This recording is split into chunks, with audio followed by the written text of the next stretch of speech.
Dishonored 2 is essentially a playground for psychopaths who like to solve puzzles with murder, and it is arguably the best immersive sim ever made. It's a tragedy that this genre is dying out because Arcane really hit a grand salami with this one before they fell off a cliff. The game drops you into these massive, intricate levels and just tells you to figure it out. There are no wrong answers here, only varying degrees of chaos and body counts. You can play the entire game without killing a single person, sneaking around like a ghost that's afraid of its own shadow, or you can walk in the front door and turn everyone into ash with supernatural powers. The freedom here is actually overwhelming at first because you aren't used to a game respecting your intelligence this much. The level design is the real star of the show. The Clockwork Mansion is a technical marvel that puts other studios to shame. You pull a lever and the entire house reassembles itself like a giant wooden Rubik's Cube. Walls shift, floors drop out, and new rooms appear. It isn't just a gimmick, it completely changes how you navigate the space and how you approach your targets. You can slip between the walls and crawl through the gears to bypass security, seeing the skeleton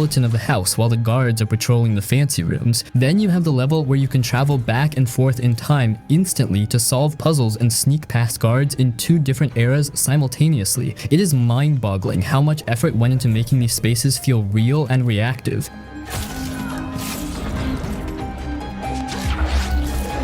The stealth mechanics are fluid and give you an absurd amount of control. You have so many options for mobility that walking feels obsolete. If you play as Emily, you get the far reach ability, which lets you slingshot yourself across the map. Her domino power is probably the most fun ability in any stealth game. You can link the fates of multiple enemies together, so if you shoot one in the head, the other 3 guys linked to him also die instantly. It makes clearing a room feel like setting up a row of dominoes and knocking them down. It's extremely satisfying to link a guard to his own captain and then just choke the captain out, watching the subordinate drop unconscious from across the room without ever touching him. The AI is sharp on higher difficulties. They don't just stand there when they see a dead body, they panic, they search, and they coordinate. But the game gives you enough tools to make them look like idiots if you're good enough. You can stop time, possess a rat, rewire their security systems to incinerate them, or just throw a glass bottle to distract them and slip by. The chaos system adds a nice layer of consequence to your actions. If you go around slaughtering everyone, the world gets darker, more rats appear, and the characters treat you like the monster you are. It makes your choices feel like they actually matter to the world state, not just the ending cutscene.